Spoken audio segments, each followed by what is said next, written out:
ایک اقلیت انسانوں کی ایسی ہوتی ہے جن کے لیے میں دو لفظ اب استعمال کر رہا ہوں، ذہین اور حساس۔ ذہین اور حساس لوگوں میں قبض اور بسط کی کیفیت، یہ مختلف سائیکلز ہیں جو آتی رہتی ہیں۔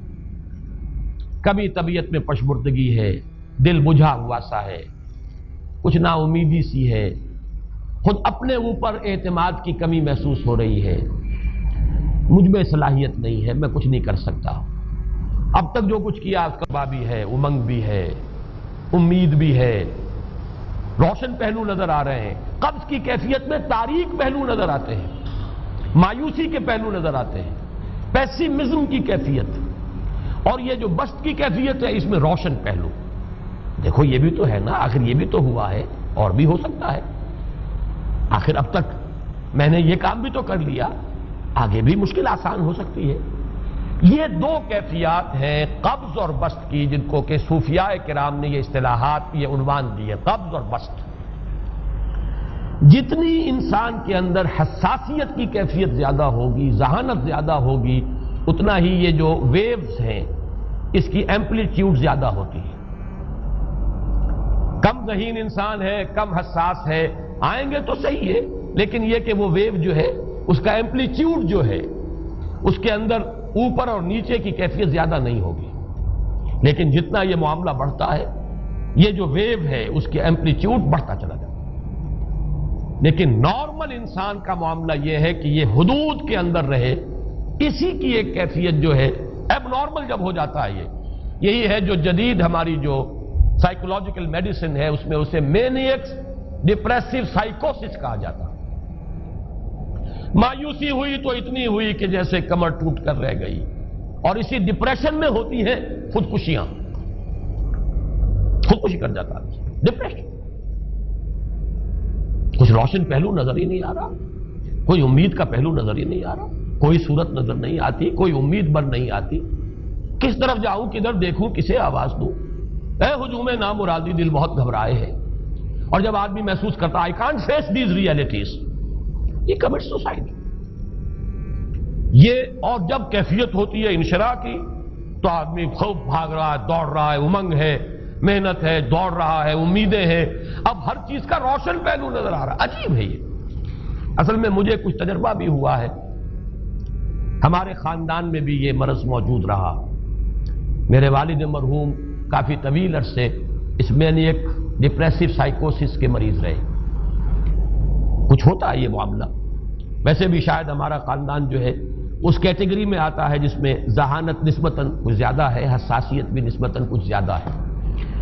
یہ دوسری بات ہے کہ کوئی شخص جو ہے یہ فلسفے کے طور پر اختیار کر لے کہ اپنے آپ کو ڈھیٹ بنا لینا ہے، یہ فلسفہ بھی بن سکتا ہے، لیکن یہ ہے کہ اگر آدمی چھوڑ دے اپنی طبیعت کو تو یہ دونوں کیفیات آتی ہیں۔ انہی کیفیات میں اگر یہ جو اپورڈ اینڈ ڈاؤنورڈ موومنٹ ہے یہ ایک حد سے نکل جائے تو یہ بیماری ہے مینیک سائیکوسس، مینیک ڈپریسو سائیکوسس۔ اس میں جب آدمی ہوتا ہے وہ اپر کیفیت میں تو اس کے اندر بڑی عظیمت ہے، روشنی ہے، امید ہے، لوگوں سے گفتگو کر رہا ہے، حق بول رہا ہے، خوب جو ہے محفل کے اندر، اب وہ محفل میں اسے دلچسپی محسوس ہو رہی ہے اور اسے ہر چیز کا روشن پہلو نظر آ رہا ہے، خود اپنے وجود کا بھی روشن پہلو، دوسروں کے وجود کا بھی، دوسروں کی بات میں سے بھی وہ اچھا پہلو تلاش کریں گے، وہ برا پہلو تلاش نہیں کریں گے۔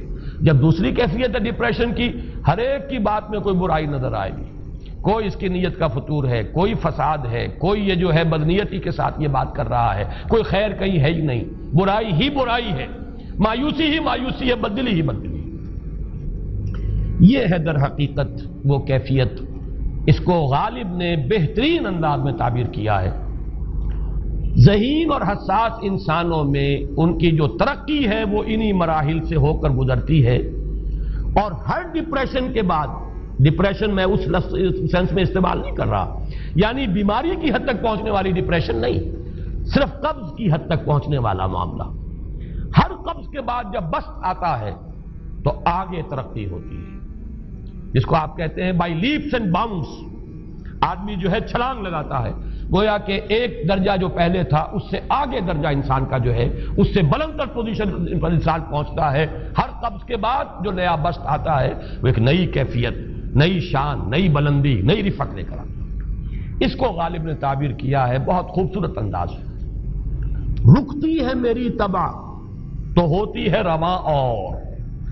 یعنی شاعر بھی کبھی ایسا وقت آتا ہے شعر جو ہے وہ اس پر نازل ہی نہیں ہو رہا، شعر نہیں کہہ پا رہا، طبیعت میں رکاوٹ سی ہے، بندش سی ہو گئی ہے، کوئی کلام موضوع ہو ہی نہیں رہا.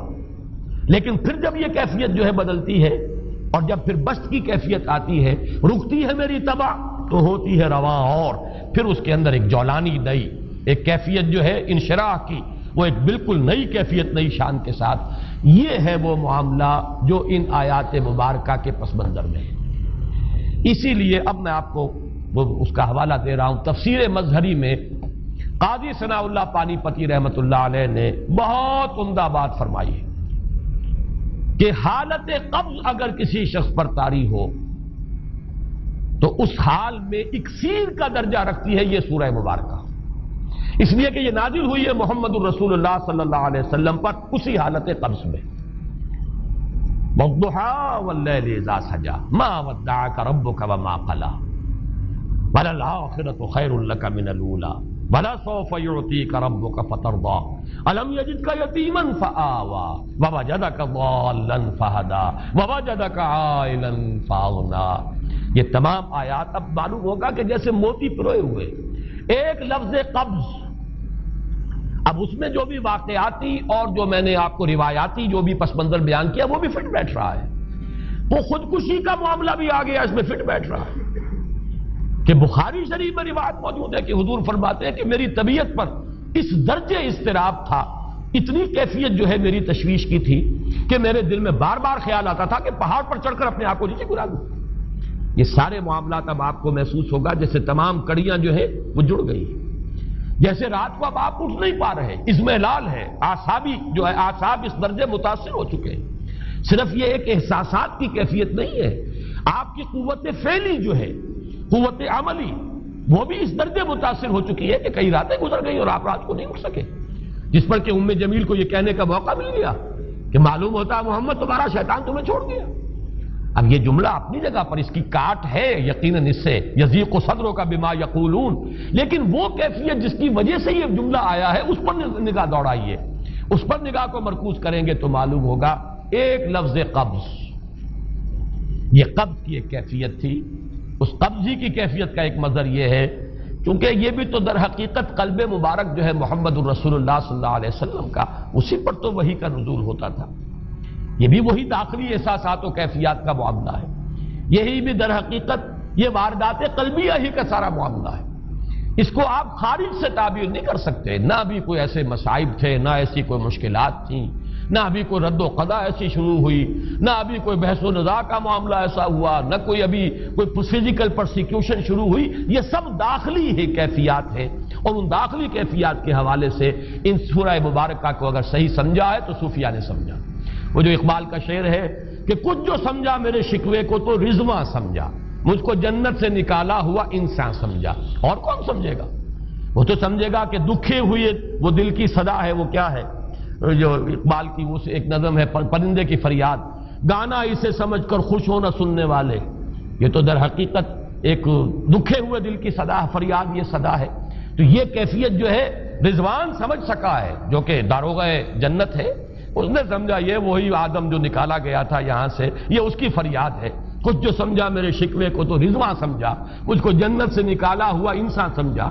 تو واقعہ یہ ہے کہ اس سورہ مبارکہ کا صحیح فہم اگر حاصل ہوا ہے وہ امام راضی کو حاصل ہو ہی نہیں سکتا.